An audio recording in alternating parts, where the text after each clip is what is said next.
Assalamualaikum warahmatullahi wabarakatuh. Sobat Aisyah, selamat pagi menjelang siang. Putri, selamat pagi. Ya, selamat pagi Mbak Dede, sahabat Aisyah semua. Assalamualaikum warahmatullahi wabarakatuh. Waalaikumsalam warahmatullahi wabarakatuh. Putri, ini kita ketemu nih hari Sabtu ini. Seperti yang kita rencanakan sebelumnya ya Putri ya. Kita dalam rangka apa Bu? Hari Perempuan? Hari Perempuan Internasional, memperingati ya Hari Perempuan Internasional tanggal 8 Maret. Nah, ya, dia 8 jelang Maret. ya. Jadi ini tuh sudah dari 100 tahun yang lalu. Nah, kita sebagai bagian dari gerakan perempuan juga memperingati hari ini dengan membicarakan sesuatu yang sedang hits-hitsnya nggak ya Bu, kira-kira ini tuh? Iya, sedang marak dan kasus-kasusnya sangat meningkat sekali gitu ya.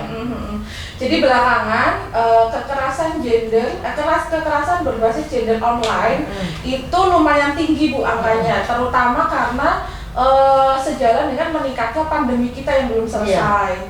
Kira-kira kenapa sih Bu?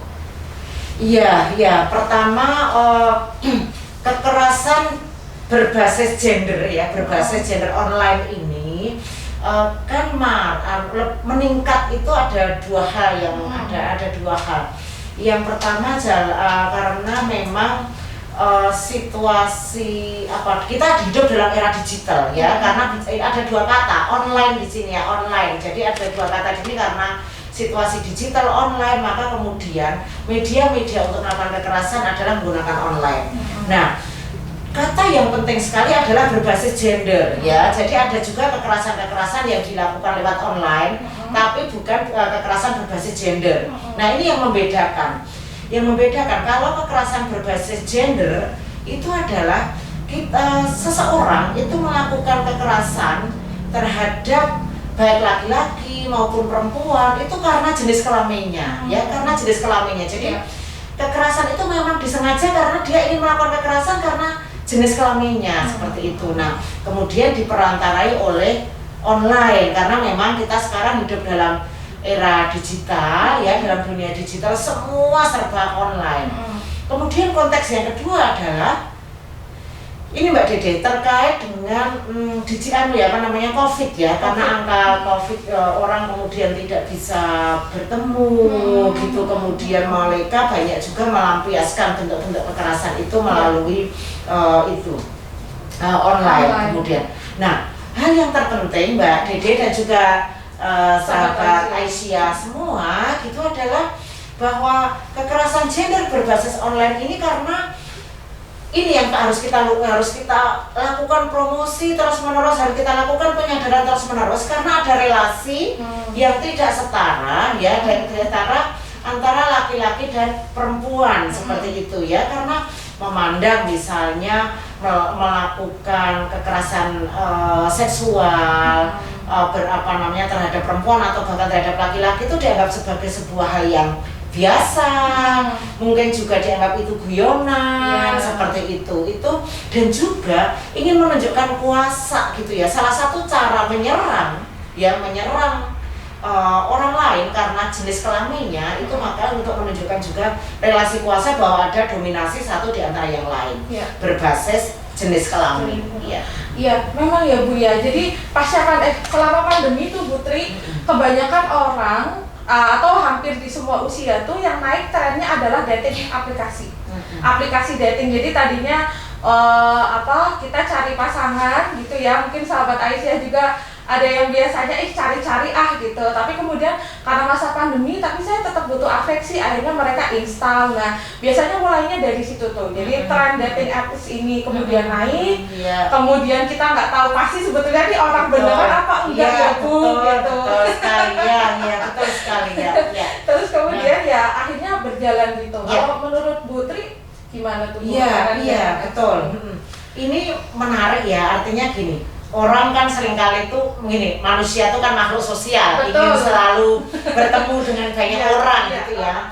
Nah, tetapi problemnya adalah kita belum membekali diri kita, bahwa perkembangan dari platform-platform media sosial itu harus diikuti dengan kesadaran kultur bagaimana kita hidup dalam era yang platform digital yang sudah sangat beragam.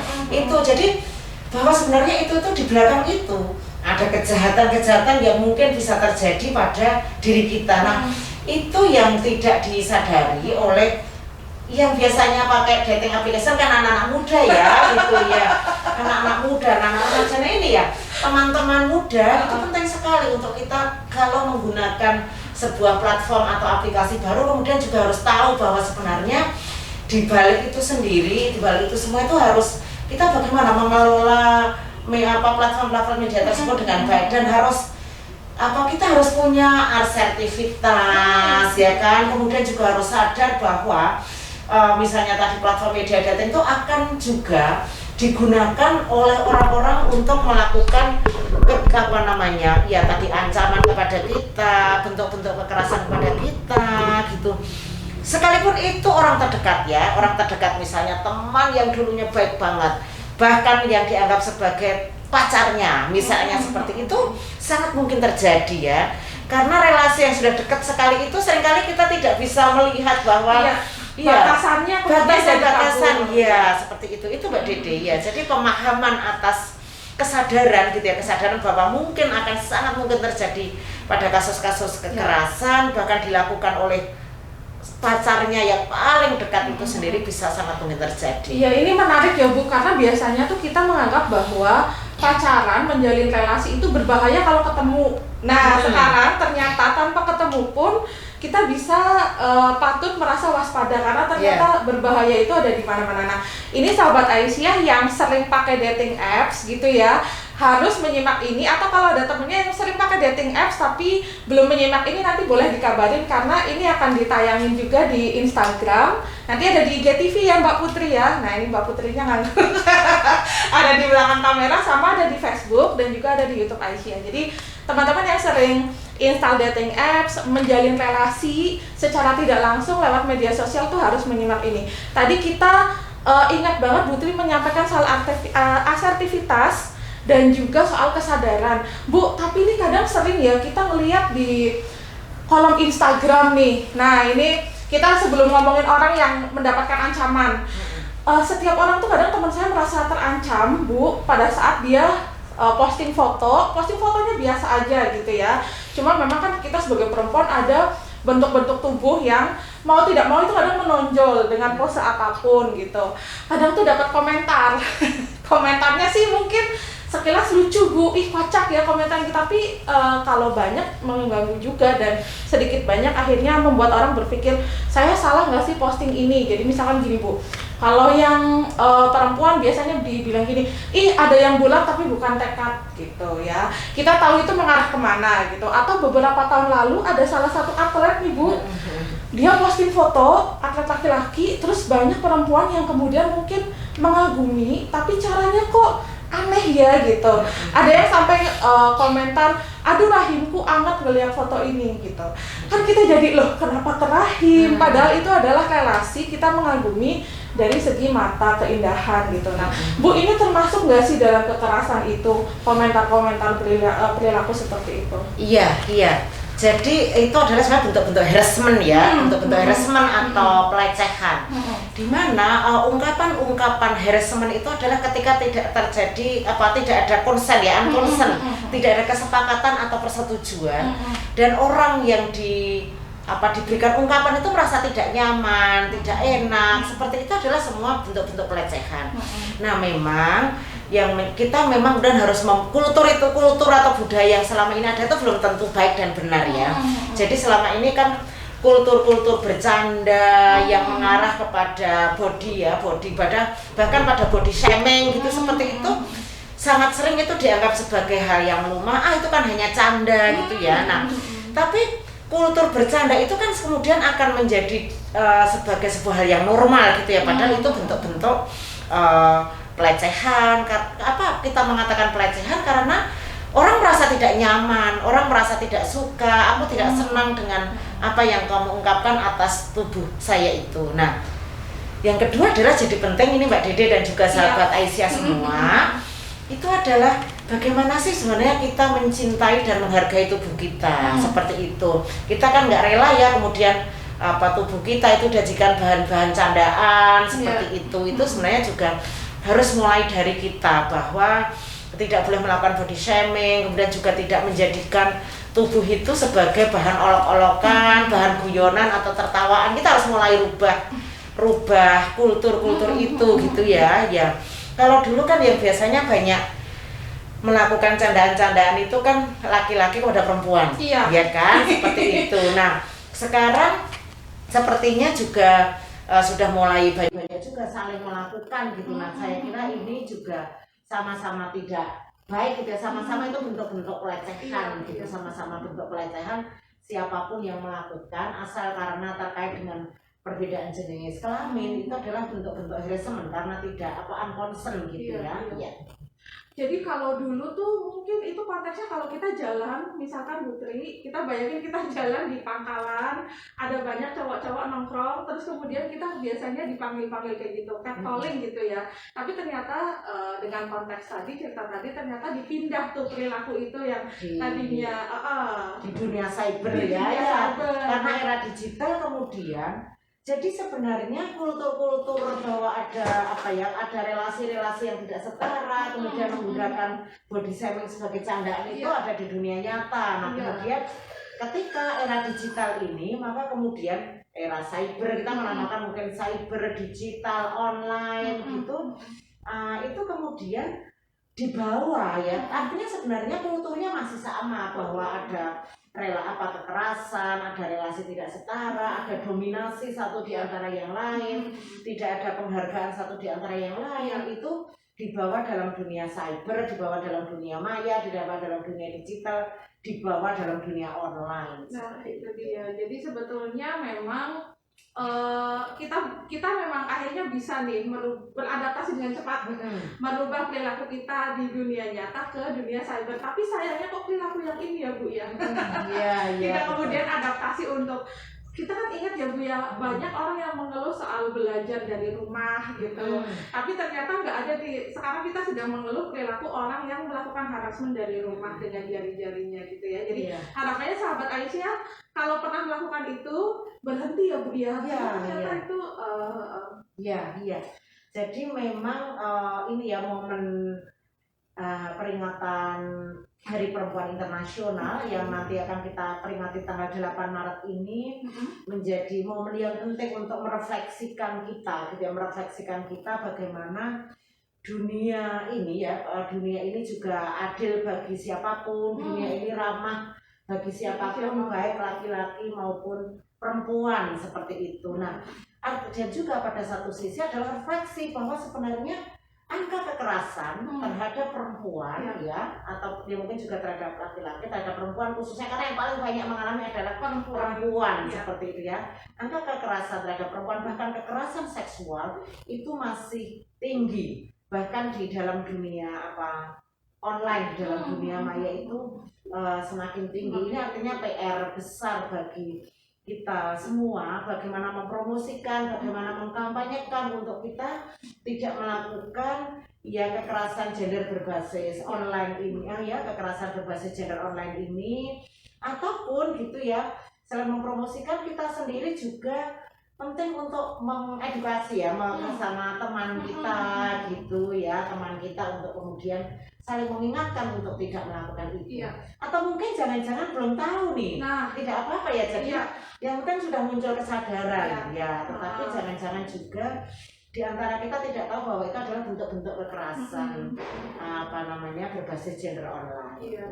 Dan sepertinya tadi sebelum kita mulai online kita sempat ngobrol ya Putri ya, sepertinya yang mulai tinggi itu soal ancaman pornografi dan seterusnya. Putri mungkin mau cerita soal ini. Iya betul.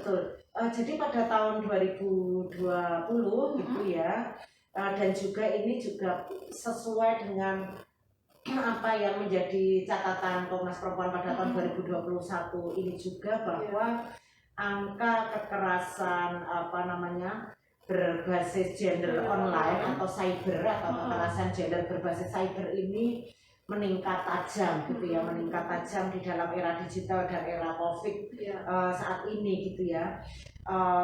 Terutama kalau kita melihat catatan-catatan berkaitan dengan malicious distribution, yaitu ancaman-ancaman baik yang berupa kata-kata, berupa video, berupa foto ya.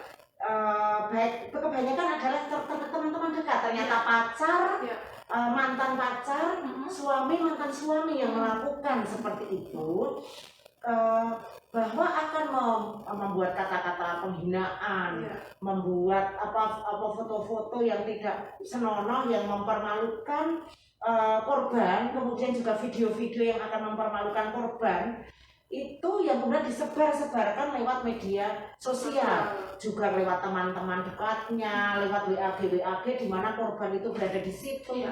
Intinya mau menghina-hinakan, mau mempermalukan seperti itu. Nah, tujuannya apa? Ya tujuannya agar macam-macam, rata-rata agar mereka tidak berpisah dari pasangannya, agar mereka tetap tunduk kepada pasangannya, atau bahkan untuk memeras secara ekonomi. Ini yang terjadi. Nah, hal yang selanjutnya adalah selain tadi distribusi terkait dengan kata-kata hinaan, foto maupun video tadi Mbak Dede dan juga sahabat Aisyah, adalah diawali dengan ini online grooming. Kita nggak sadar loh seringkali sahabat Aisyah ketika ada proses online grooming itu kita seakan-akan menikmati, ini adalah ungkapan sayang, ungkapan cinta. Gimana tuh ceritanya online grooming tuh sampai sekabur itu tuh perilaku yang apa tuh? Online grooming itu adalah awal dari proses malicious distribution atau penghinaan dan ancaman distribusi atas kata-kata, foto dan video tadi. Nah, kalau online grooming itu kan mereka misalnya orang berpacaran, mereka rata-rata adalah relasi-relasi yang dekat tadi ya, dan kemudian dirayu-rayu, karena rayuan bentuknya adalah rayuan ya, jadi ada bujukan, rayuan bahwa kamu cantik banget nih, ayo banget coba tuh pipimu ini, coba mungkin kalau telinganya dikelihatin, misalnya kalau berjilbab coba kalau telinganya dilihatin, mungkin lehermu pasti putih mulus ini, gitu-gitu, boleh nggak dilihatin, gitu-gitu. Aku cuma pengen lihat kok lama sekali nggak ketemu, gitu-gitu kan ya, pipimu kayak apa misalnya.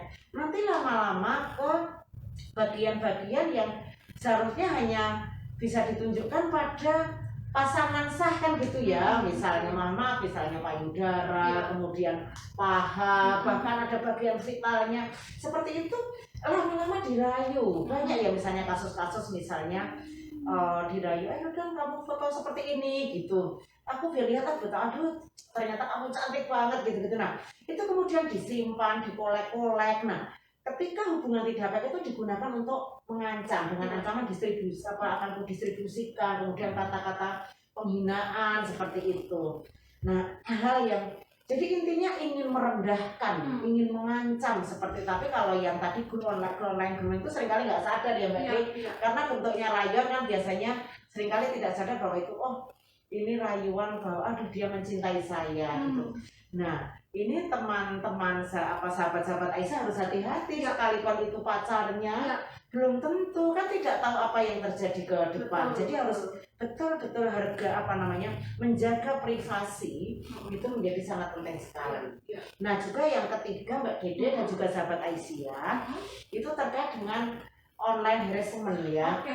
Jadi seperti tadi sudah pernah didiskusikan, pelecehan seksual itu melalui online seperti itu seringkali juga dilakukan, mungkin tidak dengan orang yang dikenal ya, bahkan misalnya tadi artis terkenal pun juga bisa mengalami seperti itu, sangat rentan gitu ya, sangat rentan. Bahkan seorang artis, mungkin jurnalis, peneliti, public figure terkenal, seringkali karena netizen kita itu beberapa jahat gitu ya, maksudnya tidak memikirkan banyak yang beberapa tidak memikirkan dampak apa yang kemudian akan dilakukan kalau melakukan itu, kan merasa tidak kenal, marah-marah di media online. Itu sebenarnya selain orang-orang biasa seperti kita semua ini juga yang sangat potensial tadi itu, misalnya ada jurnalis, aktor yang sedang terkenal itu sangat mungkin sekali untuk mengalami. Jadi sebetulnya kita semua bisa jadi korban ya, Bu. Sayangnya memang kemudian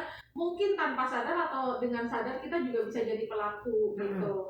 Bu, saya ingat nih suatu cerita. Jadi memang awalnya kan alurnya ada bujuk rayu, terus kemudian dirayu-rayu, aku pengen dong lihat foto kamu yang bagian sini dan seterusnya, atau bahkan beberapa video mungkin ya, Bu ya. Betul sekali. Ya, beberapa video, saya ingat beberapa bulan terakhir kalau sahabat Aisyah ngikutin di Instagram itu banyak, Bu, akun-akun yang bermunculan untuk speak up. Jadi speak up soal ini. Jadi mereka awalnya kenal di dating apps, terus kemudian menjalin relasi secara online, ketemuan, melakukan kontak fisik, kemudian divideokan. Pada saat korbannya pengen pisah, itu kemudian dijadikan alat untuk mengancam. Betul, gitu. Nah sayangnya balik lagi ke dating apps, teman-teman kita mengingatkan pokoknya kalau mulai ketemu di online akan sangat beresiko kalau langsung kontak fisik, karena dari cerita di akun itu tuh Putri ada beberapa yang harus akhirnya berobat ke spesialis kulit dan kelamin karena dia mengalami sifilis dan lain sebagainya. Jadi teman-teman kita saling mengingatkan mungkin nanti ya Bu ya, mungkin saya juga ketemu orang di dating apps nanti Putri boleh mengingatkan, Mbak diingatkan dulu itu siapa, latar belakangnya gimana dan seterusnya gitu. Nah Putri, kalau mengenai itu gimana sih Bu kita mengenali, bisa nggak ya kita mengenali kalau teman kita, orang terdekat kita, atau kalau ini ada ibu-ibu yang menonton, betul. kalau anaknya yang masih remaja tadi punya kenalan terus ternyata mengalami kekerasan berbasis gender gitu-gitu, cara mengenalinya ada nggak sih Bu? Pertama juga ini ya, ibu-ibu semua juga yang misalnya sahabat Aisyah yang ibu-ibu nih penting ya, ibu-ibu yang punya anak perempuan, yang punya anak laki-laki juga ya, yang punya anak remaja lah ya, punya keponakan remaja. Kita sebagai ibu-ibu juga harus paham, harus paham karena warning itu kita harus punya early warning system untuk anak-anak kita, bagaimana mengajari cara anak-anak kita itu bermain melalui atau berselancar di dunia online seperti itu ya. Termasuk tadi berarti kita harus juga ibu-ibu kita jadi punya PR harus belajar kayak apa sih dating application itu kan gitu ya, sehingga kita bisa menjadi teman diskusi anak-anak kita. Anak-anak kita kemudian juga harus hati-hati. Nah tadi kalau diskusinya Mbak Dede, sahabat Aisyah ingin mendiskusikan misalnya gimana sih cara mengenalinya, memang seringkali susah ya, seringkali susah itu karena kalau kemudian sudah sampai pada ancaman, pada harassment gitu, itu kemudian baru kemudian kita harus melaporkan. Nah, kalau baru tahap-tahap online grooming tadi bukan baru ya. Nah, ini yang justru yang paling penting sekali adalah ini, bagaimana kita yang harus menjaga diri, karena seringkali kita tidak menyadari bagaimana kita pertama punya kemampuan untuk menjaga privasi akun-akun kita ya. Jadi pertama kita harus menjaga akun-akun privasi, misalnya kalau yang ibu-ibu kan biasanya Facebook nih ya kan. Kalau yang remaja kan biasanya Instagram sama TikTok Bu, TikTok dan juga WhatsApp. Nah kita yang penting kemudian mengenali bagaimana cara membuat akun-akun kita itu secure gitu ya, secure. Misalnya kalau Anda punya email, kemudian Anda akan buat lapisan bergandarnya, lihat misalnya password yang strong gitu ya, passwordnya yang strong, kemudian biasanya pengamanannya 2 kali, selain dengan jari tangan atau juga nanti dengan kalau minta verifikasi itu verifikasi selain di laptop juga di HP. Nah ini adalah bentuk-bentuk pengamanan yang kita lakukan seperti itu. Jadi sebelum sampai kepada mengenali tadi Mbak Dede dan sahabat Aisyah, nomor 1 adalah kita punya kesadaran untuk melindungi akun-akun kita di media online seperti itu ya, ya selain tadi misalnya akun-akun terkait dengan jangan mudah kemudian kan seringkali Sherlock aku di sini gitu-gitu, itu juga janganlah ya, jangan sekali-kali sering kita melakukan. Tapi itu malah loh Bu, di pasangan yang menjalin relasi yang berbasis online itu biasanya untuk memverifikasi pasangannya beneran di situ apa enggak, dia disuruh selfie dengan gaya tertentu. Coba kamu selfie, oh jangan cuma selfie, tapi selfie dengan tangannya begini begitu, yang itu menandakan bahwa itu selfie real time. Yang kedua adalah Sherlock itu tadi. Iya. Nah itu yang saya kira harus tidak mudah melakukan itu ya, tidak mudah melakukan itu, terutama juga pada teman-teman, pasangan-pasangan, sahabat-sahabat yang belum mengenal ya. Itu kan sebenarnya bentuk awal-awal dari online grooming kan seperti itu ya. Jadi harus hati-hati betul. Setelah memprivasi itu tadi juga jangan suka itu tadi men-Sherlock seperti itu. Nah, kemudian yang ketiga juga betul, pokoknya ketika diminta, apalagi oleh pacar ya, diminta untuk menunjukkan foto-foto kita yang seharusnya tidak lazim, misalnya tidak lazim itu yang biasanya kesehariannya seperti Mbak Dede, tiba-tiba diminta menunjukkan telinganya, lehernya, nanti lama-lama akan menjurus kepada permintaan-permintaan kepada aurat kita. Nah itu kan kemudian jangan sampai kita mengiyakan atas nama cinta sekali. Nah itu ya, itu sebetulnya bukan tanda cinta, Bu. Bukan itu tanda yang cinta. Iya. Ya jadi cinta itu jangan menjadi racun ya Mbak. Iya.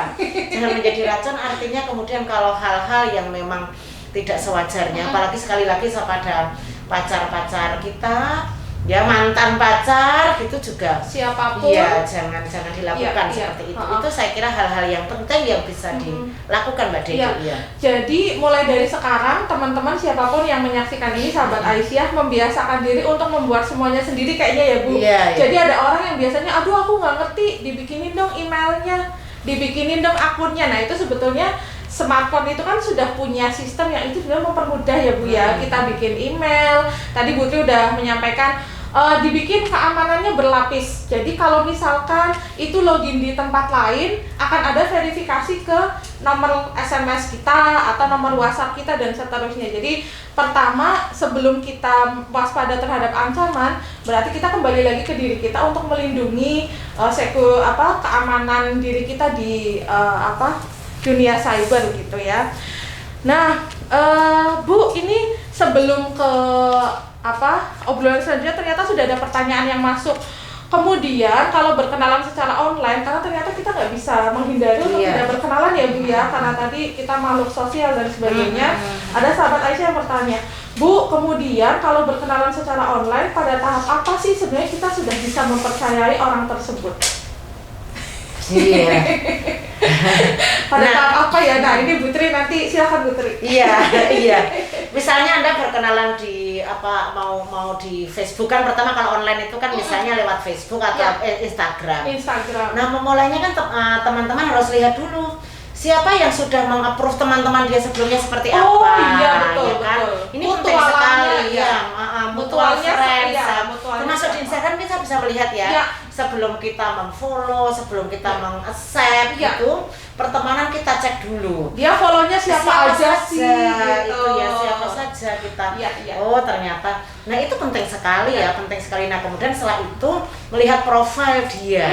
Melihat profil saya biasanya begitu ya, misalnya kalau di Facebook itu minta siapa sih, banyak nggak yang mutual friends dengan kita, banyak nggak? Dan kalau banyak siapa-siapa saja di sana. Nah, setelah itu baru kemudian melihat profil orang tersebut ya. Dia sukanya mengupdate apa sih gitu. Saya maksudnya gitu. Oh, ternyata isu-isu HAM yang sering dia update. Wah, ternyata dia suka mengupdate buku-buku, ternyata ini penting sekali untuk kita melihat dia sukanya, karena jejak-jejak digital ini sangat penting sekali ya. Kita bisa melihat jejak-jejak digital itu kalau ini. Ini maksud saya langkah awal. Pertanyaan berikutnya, sampai tahap apa percaya, nah kita mau ngapain gitu kan ya, mau ngapain gitu.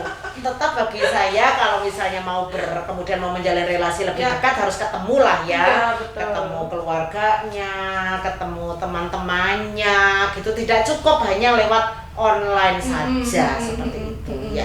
Ya, beberapa orang memang batasan percayanya yang memang harus dibenerin ya Bu. Misalnya batas percayanya apa nih kepada sahabat Aisyah? Mungkin sampai ngasih nomor HP, emang perlu banget bertukar nomor WA atau sebetulnya cukup lewat DM Instagram, mungkin gitu ya Bu ya. Karena sebetulnya tidak harus sampai bertukar nomor. Kalau teman-teman saya Putri kebanyakan tuh gini, dia tuh follow-nya siapa aja sih kayak Iya, tadi. iya. Kalau yang di follow ternyata akun aneh-aneh, oh udah tergambar gitu ya. Siapa dia? Siapa dia dan apa yang dia baca setiap hari. Iya, betul. Mungkin isi kepalanya begitu gitu ya. Terus tadi kata Putri mutualnya berapa? Atau kalau saya yang ketiga, karena yang ketiga kalau ada yang menarik secara fisik, entah ganteng banget atau cantik banget, tapi dia jarang posting, temannya banyak tapi kayaknya kok berbeda link gitu ya, berbeda kelompok. Nah itu biasanya saya mencurigai jangan-jangan ini fake akun gitu. Maksudnya akun yang sebetulnya orangnya bohong, nggak ada gitu orangnya, cuma dia entah ngapain. Nah Bu, kita sebelum ke pertanyaan berikutnya ada dari Falasifa Hayu 77. Makasih sahabat Falasifa Hayu. Falasifa, assalamualaikum. Selamat siang. Dia udah salam duluan tapi udah disalamualaikum sama Oke. Bismillah Bu, apa ya niat saat posting agar jauh dari riya? Gitu biasanya kita kalau akan ada orang yang posting makanan gitu ya, terus ternyata ada yang belum makan terus jadi gimana mungkin gitu. Dan apa sih yang sebaiknya kita posting? Nah ini pertanyaan yang bagus banget Bu, pertanyaan paling mendasar pada saat kita bersosial media. Gimana niat saat posting agar jauh dari riya dan sebaiknya apa sih yang kita posting? Iya, nah gini ya, memang sekarang itu riya di dalam dunia online tuh beda-beda tipis ya. Iya kan, iya. Sebenarnya ketika kita karena gini ya, misalnya gini, riya itu kalau sesuatu yang bagus menurut saya, dan kita harus bedakan dulu Mbak, siapa Mbak Falasifa ya, Falasifa Rahayu ya. Mbak, kadang kita harus bedakan antara riya. Riya itu kan membuat orang tuh sesuatu juga yang negatif reaksinya. Nanti tapi kan misalnya aku habis mendapat juara menulis gitu ya, atau saya menjadi kandidat untuk change maker dari Asoka misalnya. Ya, misalnya seperti itu. Saya mendapatkan award karena saya misalnya gitu kan ya, lomba menulis, lomba cerpen, lomba video, lomba TikTok dan sebagainya. Saya kira ini bukan bentuk riya ya. Bentuk riya justru ini adalah bagian dari menginspirasi orang lain gitu ya.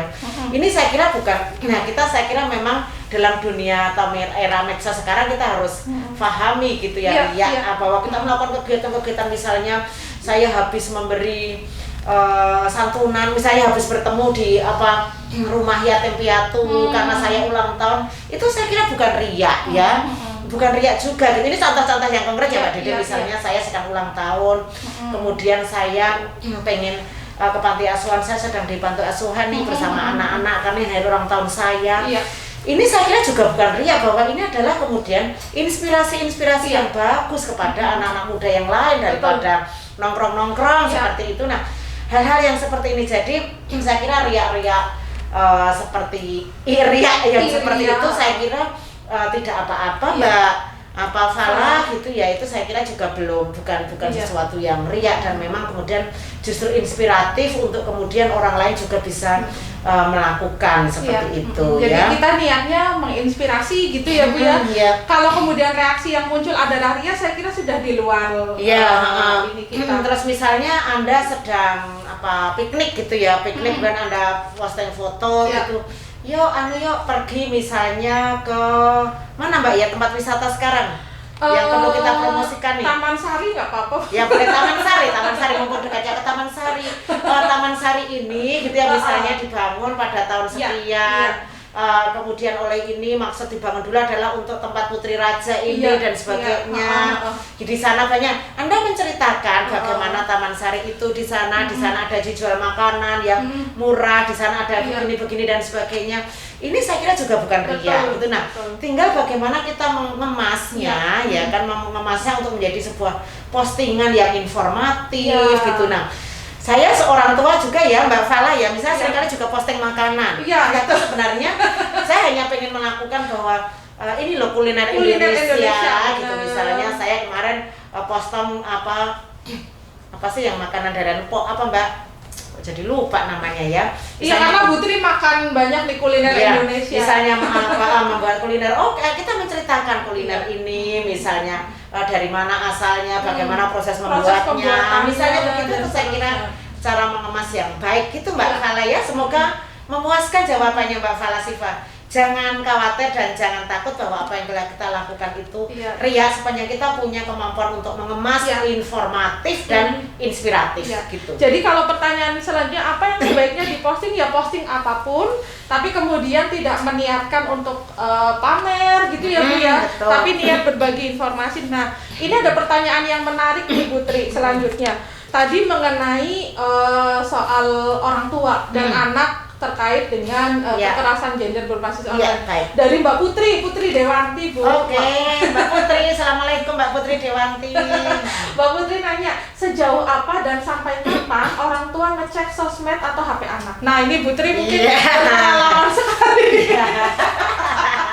Silakan. Oke, Mbak Putri, Assalamualaikum. Semoga Mbak Putri Dewanti sehat-sehat ya, rindu dong kita ya. Mbak Putri Dewanti, sebenarnya kalau sampai mengecek anak-anak kita tuh juga punya privasi ya. Kalau emang kan saya cerita ya.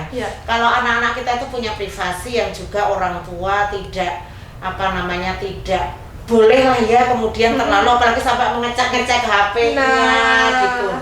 Itu betul. Kita harus diskusi, kita harus mengajak anak kita itu asertif, anak kita memahami bagaimana cara berselancar di media online, bagaimana cara agar terhindar dari kekerasan berbasis gender online ya, kekerasan gender berbasis online seperti ini. Saya kira cukup kita mendiskusikan rambu-rambunya Mbak, tapi juga tidak sampai misalnya HP ngecekin gitu-gitu, kamu temennya siapa saja, kemudian kamu posting apa saja, ini tentu juga tidak baik untuk anak-anak kita. Anak-anak kita itu sudah mandiri ya, kan maksud saya gitu kan, katanya anakmu bukanlah anakku, itu kata Khalil Gibran. Tetapi kita tetap harus mengajak diskusi anak-anak kita beri rambu-rambu misalnya, Dek, misalnya diskusi tentang kekerasan gender berbasis online ini ya kan, kekerasan berbasis gender online ini kita harus diskusikan kepada anak-anak kita, kemudian juga bagaimana cara kemudian harus diprivasi gitu-gitu. Jadi terus kemudian jangan kamu melakukan ini dan ini deh kalau berteman nanti misalnya seperti itu. Saya kira lebih ke begitu Mbak Putri. Dan ini juga ibu-ibu sahabat Aisyah, memang ibu-ibu sahabat Aisyah, halo, yang punya anak-anak remaja, memang kemudian kita harus belajar lebih kencang juga karena perkembangan platform media sosial tuh berubah luar biasa cepatnya. Tetapi tetap ibu sebenarnya prinsip-prinsipnya sama ya, melindungi privasi, tidak mudah memposting foto-foto kita yang memang kemudian tidak layak untuk dilihat banyak orang, seperti itu menjadi anjuran dan diskusi kita pada anak-anak kita. Terkait pertanyaan Putri, saya jadi ingat film beberapa tahun lalu judulnya Searching Bu. Jadi ada bapak dan anak, mereka tinggal berdua yang ternyata selama beberapa hari itu anaknya menghilang, anak perempuannya menghilang. Terus ternyata si bapaknya ini Bu sangat pintar dengan sosial media, dia cari tahu semua backupan password anaknya dan seterusnya gitu ya. Jadi bayangan saya, oh sebetulnya si bapak ini bisa kok membobol sosial media anaknya pada saat anaknya tidak menghilang, tapi itu baru dilakukan pada saat anaknya menghilang. Dia clueless untuk nyari tahu ini anaknya kemana. Ternyata setelah dicari tahu dari sosial media baru ketahuan Bu, oh ternyata di dunia nyata anak saya tidak punya relasi yang menyenangkan dan seterusnya. Jadi setiap, saya kira terlepas dari ceritanya yang agak aneh, saya kira setiap orang tua harapannya begitu ya Bu. Jadi kita nggak akan dengar lagi ada orang tua yang posting di Facebook anak saya menghilang sudah sekian hari. Nah kalau tiap orang tua belajar dari film itu kayaknya akan sangat membantu. Nah ternyata Mbak Fala Siva merespon lagi, Bu, jadi sebagai bagian tanda dari kesyukuran kita atas nikmat Allah yang diberikan ya Bu, sekaligus untuk memberikan inspirasi kepada orang lain. Betul Mbak Fala. Ya, mantap sekali. Mbak Fala Siva, terima kasih pertanyaan dan feedbacknya ya. Dan juga sahabat Aisyah yang lain yang masih menyaksikan ini boleh juga memberikan feedback ya. Nanti Mbak Putri juga akan menyampaikan kepada kami dan secepatnya akan kita berikan feedback balasan juga. Nah tadi kita udah melihat tanda-tandanya Bu, dan juga dari pertanyaan Mbak Putri kita tahu daripada menerabas privasi, akan lebih menyenangkan kalau memberikan bekal bagaimana berselancar di dunia maya. Ternyata itu poinnya ya. Jadi tidak kemudian memata-matai, tidak kemudian melanggar hak atas tubuhnya, tidak melanggar privasinya, tapi melakukan pencegahan. Nah, ternyata diskusi juga dibutuhkan. Tidak sekedar kemudian diam-diam kemudian memata-matai. Nah, terus itu kalau dari outsider ya Bu, dari orang tua. Kalau dari kita sendiri bagaimana sih caranya biar kita itu kita itu paham kalau ternyata selama ini saya mengalami nih kekerasan berbasis gender dan kekerasan berbasis gender online. Kadang kan itu menyaru ya Bu ya, gitu. Betul. Kayak tukeran password misalkan. Kan aku biar tahu kamu setia apa enggak. Aku pengen lihat isi DM kamu itu tuh beneran kamu cuma sama aku doang atau sama yang lain juga. Nah, kadang susah untuk itu gitu. Gimana tuh Bu caranya? Iya, betul. Kalau pasangan kamu itu sudah melarang-larang kamu, gitu ya. Ini harus ingat nih bahwa kamu tidak boleh berteman dengan si X, si Y ini. Dia mengatur siapa kamu berteman. Itu saya kira kita harus mulai bertanya. Betul nggak dia itu mencintai saya, gitu ya? Iya, kalau sudah mengatur siapa yang berhak berteman dengan kamu itu kita harus mulai memikirkan ya, seperti itu. Kemudian kalau dia sudah mulai berkata-kata kasar kepada kita dan kamu tidak nyaman, bahkan kamu tidak boleh berpendapat. Itu harus mulai mempertanyakan, betul nggak, dilanjutkan nggak ya relasi saya ini? Itu saya kira. Ketika kita sudah tidak boleh berpendapat, semua diatur oleh, bahkan mau kemana saja, Anda sudah anak-anakku, teman-teman di sahabat Aisyah sudah diatur oleh pasangannya. Ini perlu mempertanyakan kembali, apakah relasi saya itu sehat atau tidak? Apakah sebenarnya ini toxic relation atau tidak ya, racun relasi atau tidak ya? Ketika berrelasi itu toxic atau sebenarnya kita sehat gitu ya. Jadi berarti kalau kita sudah mulai diatur, kalau kita sudah mulai tidak nyaman nih gitu, mungkin awalnya lucu ya Bu ya. Awalnya lucu, aku tahu isi DM-nya, dia tahu isi DM-ku gitu, atau aku dikasih tahu untuk menjaga pergaulan. Biar pergaulanku nggak negatif. Tapi kalau lama-kelamaan nggak nyaman, kayaknya itu mulai harus dipikirkan ulang. Betul, dipikirkan ulang karena berarti tidak percaya pada kamu, ya kan? Kalau benar apa sih kamu WA ke siapa saja? Apa isi WA-nya? Kok WA? Kamu ya DM lah ya. DM kalau Instagram ke siapa saja apa isi? Wah, berarti ini sudah tanda-tanda untuk kemudian mempertanyakan relasi kita. Itu tanda-tanda ya.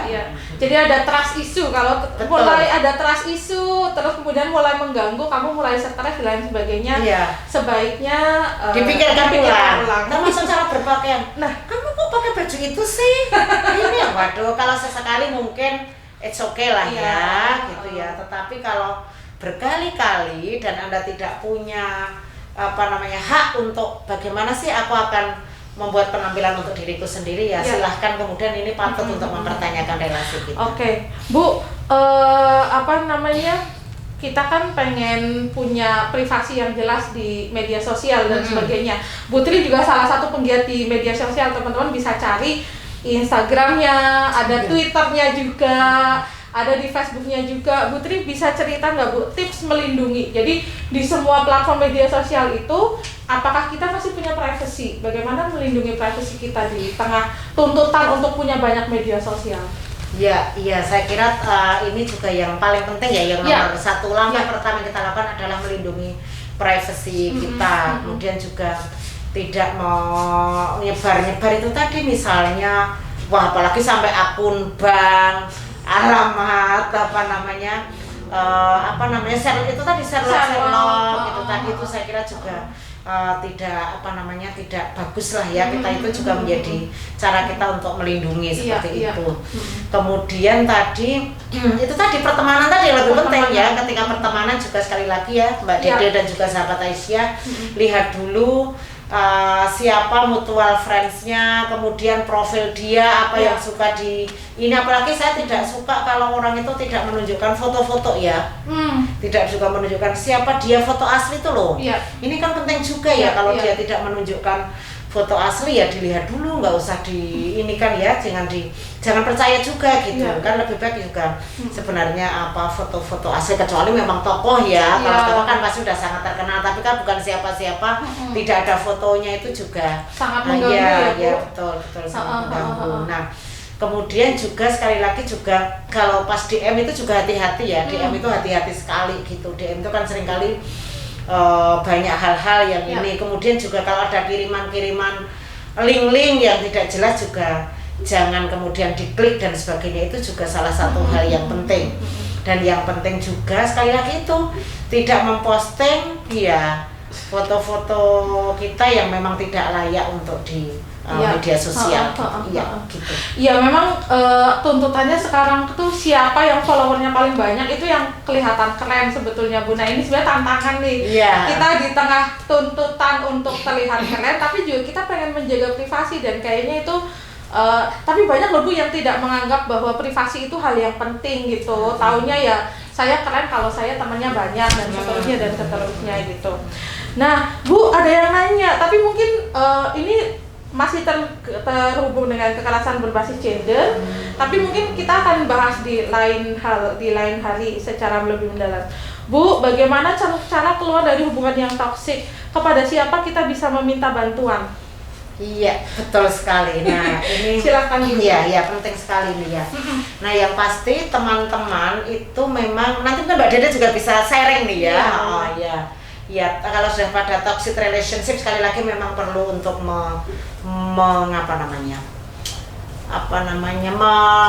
melihat kembali gitu ya, melihat ulang. Nah, kepada siapa? Nah, misalnya gini, teman-teman harus punya sahabat ya yang bisa untuk diajak bicara ya, ada bicara. Terus kalau saya sih seringkali gini, ini juga PR untuk orang-orang tua ya yang punya putra-putri remaja. Kita harus menjadikan gitu ya. Menjadikan diri kita orang tua ini adalah sahabat untuk anak-anak kita ya sahabat untuk anak-anak kita, biar anak-anak kita itu merasa nyaman berdiskusi dan mencurahkan semua unek-unek atau isi hatinya kepada kita. Kemudian juga yang ketiga, memang kita sebagai orang tua juga jangan suka menghakimi anak-anak kita gitu ya, mudah menyalahkan, kamu kok gini, kamu harus ini gini itu juga. Nah, tanpa memberikan solusi atau alternatif seperti itu. Nah, tetapi kalau sudah sampai pada kekerasan, kalau sudah sampai melakukan kekerasan itu memang kita mungkin perlu ke lembaga konselor gitu ya, lembaga konselor, karena kan memang konselor itu sangat penting sekali karena dia punya ilmu yang ilmu yang dari secara sisi psikologis itu akan bisa membantu kita seperti itu. Nah, tapi kalau sudah sampai pada pelanggaran hukum memang kita kemudian harus lapor kepada pihak-pihak, misalnya tadi, apalagi kalau sudah sampai makan keras bisa ke polisi, bisa ke P2TP2A, bisa ke Women Crisis Center. Itu saya kira atau lembaga-lembaga bantuan hukum itu sangat penting sekali.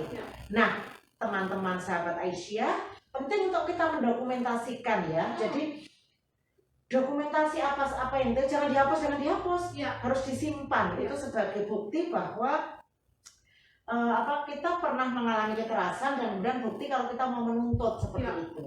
Itu yang menurut saya penting sekali. Jadi sekali lagi selain bertemu dengan pihak-pihak yang bisa membantu kita, kalau masih mungkin toxic relationship tadi, kalau masih bisa minta sahabat, orang tua gitu atau saudara, itu saya kira bagus. Tapi kalau sudah tidak bisa kita konselor atau lembaga-lembaga tadi, bahkan bisa sampai ke polisi kalau sudah tindakan-tindakan yang memang melanggar undang-undang kita, baik undang-undang ITE ya kan, maupun undang-undang perlindungan anak, undang-undang pencegahan KDRT. Itu harus kepada badan-badan lembaga-lembaga hukum yang akan membantu kita. Itu saya kira teman-teman, jangan biarkan diri kita menjadi korban kekerasan. Tidak ada seorang pun yang berhak untuk menyakiti kita, baik secara psikis, fisik maupun ekonomi. Sayangnya memang banyak korban yang akhirnya merasa duluan nggak berdaya dan tidak berarti ya Bu karena menjalani hubungan itu hanya yang bikin susah keluar. Tapi tadi Bu udah bilang tidak ada seorang pun, dan sebenarnya kita semua berharga. Nah, kalau saya dari sisi teman ya Bu biasanya kalau teman saya punya relasi yang baru nih gitu, katakanlah punya pacar baru, terus kemudian dia jadi jarang nongkrong sama kami gitu, saya cuma punya dua tebakan. Kalau dia nggak bahagia banget, dia pasti lagi sedih banget. Jadi kalau kita udah punya teman kita udah punya relasi baru, terus dia udah jarang nongkrong, kemungkinannya cuma dua itu, Mbak. Entah dia senang banget atau dia sedih banget. Ya kalau dia senang banget, kita ikutan senang gitu ya. Kalau dia nggak kelihatan senang, ya kita tinggal berdoa aja dan melakukan pendekatan, sebetulnya nyari tahu kamu tuh kenapa gitu. Oh ternyata menjalani toksik, tapi kan dia nggak tahu juga kalau toksik, taunya disayangin banget tapi kemudian posesif dan lain sebagainya. Kalau cara yang paling mudah untuk keluar ya ditinggalin aja. Iya. Semudah itu. Iya. Semudah itu, tidak kemudian jadi luluh lagi gitu Bu. Biasanya kan siklus kekerasannya gitu ya. Iya betul. Abis dikata-katain, dikasar-kasarin, kasih bunga, candlelight dinner dan lain sebagainya. Aduh nanti jangan takut, itu nanti akan baru relasinya memang begitu. Jadi nanti dibaik-baikin, nanti dikasarin lagi. Jadi teman-teman dan beberapa teman tuh kadang gini Bu Tri, dia tapi kalau aku nanti nanti aku putus sama dia, terus nanti aku nggak bisa ketemu orang yang sebaik itu. Teman-teman, saya mau ngasih tahu bahwa setiap orang yang kasmaran tuh perilakunya akan begitu, akan selalu baik. Jadi kalau nanti habis putus, terus nanti ketemu orang lain lagi, teman-teman juga akan sangat diperlakukan baik. Namanya juga orang kasmaran ya Bu ya. Putri aja kalau ketemu sama dia, sampai kalau orang Jawa bilang itu, orang Jawa bilang malah kan gini, pecahan genting itu terlihat seperti emas. Jadi memang katanya begitu ya, pecahan genting seperti emas. Kemudian juga susah sih menasihati orang yang sedang jatuh cinta gitu. Tapi kita harus ingat bahwa ada siklus kekerasan itu tadi ya Mbak. Kalau biasanya kalau sudah marah, minta maaf, ada masa bulan madu. Lagi jangan melakukan kekerasan. Nah itu. Kalau sudah berulang berarti kita sudah harus mengucapkan selamat tinggal. Iya, yuk. Jadi nggak apa-apa. Kalau misalkan jangan takut, nggak akan ketemu orang sebaik itu. Semua orang yang kasmaran itu akan sangat baik ke orang yang dia suka. Jadi jangan khawatir. Nah, Bu, kayaknya kita udah hampir penghujung nih karena sisa 9 menit. Bu Tri, apa yang pengen Bu Tri sampaikan ke orang-orang yang setiap hari mainannya tuh cari pacar baru atau cari kenalan baru di Facebook dan lain sebagainya. Bu Tri mau menyampaikan apa agar terhindar dari kekerasan berbasis gender online? Sahabat Aisyah semua, jadi mau tidak mau memang kita hidup di dalam dunia digital, harus bersinggungan, bersentuhan terkait dengan online. Nomor satu adalah nomor satu adalah harus meyakini bahwa media sosial itu adalah dewa Janus yang kadang-kadang kalau kita tidak mampu menggunakannya, itu kita akan berada dalam situasi itu tadi mengalami kekerasan juga kekerasan berbasis gender online. Dan teman-teman harus meyakini dulu bahwa itu adalah ada, sekalipun itu dilakukan oleh orang-orang yang menganggap dia mencintai kita, karena rata-rata memang kekerasan berbasis gender online itu rata-rata dilakukan oleh pasangan yang paling dekat, pacar, mantan pacar, suami, mantan suami, seperti itu. Jadi memang harus hati-hati sekali. Kemudian juga lindungi privasi kita di media sosial, seperti itu. Hati-hati kalau meng-approve menerima pertemanan, follow dan sebagainya. Saya kira itu teman-teman semua gitu ya, dan teman-teman harus asertif teman-teman semua, sahabat-sahabat Aisyah harus asertif gitu. Sadar betul ya Bu ya, resiko saya kalau melakukan ini tuh apa, kalau sayangnya memang tadi perilaku tadi pada saat memberikan komentar dan lain sebagainya, kita harapannya tidak menormalisasi ujaran kebencian, terus tidak menormalisasi pelecehan gitu ya, agar kita tidak tidak membangun lab culture baru di dunia online itu tadi. Dan siapapun akhirnya pada saat bermain media sosial itu merasa nyaman ya Bu tidak terintimidasi, baik laki-laki maupun perempuan. Nah, sahabat Aisyah yang saya cintai, jangan lupa follow dan juga like sosial media dari Aisyah. Di Instagram ada Aisyah Pusat, @aisyahpusat kecil semua tanpa spasi. Kemudian di Facebook ada Pimpinan Pusat Aisyah, Aisyahnya pakai apostrof. Kemudian di Twitter ada @ppaisyah dan juga di YouTube ada Aisyah Pimpinan Pusat. Nah, obrolan kita hari ini juga bisa disimak ulang di semuanya platform tersebut, ada Facebook, Twitter, dan juga YouTube gitu. Jadi ada banyak, kalau teman-teman punya waktu untuk main Tantan, main Tinder, punya kenalan baru di Instagram, yuk kita sedekahkan sedikit waktu untuk cari ilmu baru, terutama soal kekerasan berbasis gender online ini. Hanya 1 jam kok. Tadi kita mulai di jam 10 dan sekarang kita akan mengakhiri di jam 10.55. Nah, sampai jumpa lagi Putri. Ya, Mbak Putri, terima kasih, dan juga sampai jumpa lagi sahabat Aisyah di Bincang Ramah Perempuan dari Pimpinan Pusat Aisyah. Teman-teman juga boleh memberikan usulan, tema, dan lain sebagainya. Teman-teman pengen kita ngomongin apa sih? Ada di kolom komentar postingan ini. Jadi postingan ini ada di feeds-nya Instagram gitu ya, atau boleh DM. Nanti akan ada tim kita yang memberikan respon. Jadi teman-teman feel free aja untuk kasih tahu, kalau bisa Bapak Aisyah ngomongin ini dong, dibicara dan lain sebagainya. Jadi kita terbuka ya untuk tema-tema baru, dan kayaknya kan lebih nyenengin ya Bu, kalau kita bisa menjawab kebutuhan teman-teman. Akhir kata, saya minta maaf, kami semua minta maaf apabila ada kesalahan dan kekurangan. Kalau itu asalnya dari kami sendiri, kalau ada kebaikan itu datangnya dari Allah Subhanahu wa taala. Wassalamualaikum warahmatullahi wabarakatuh. Sampai ketemu. Waalaikumsalam warahmatullahi wabarakatuh. Sampai ketemu sahabat Aisyah semua. Assalamualaikum.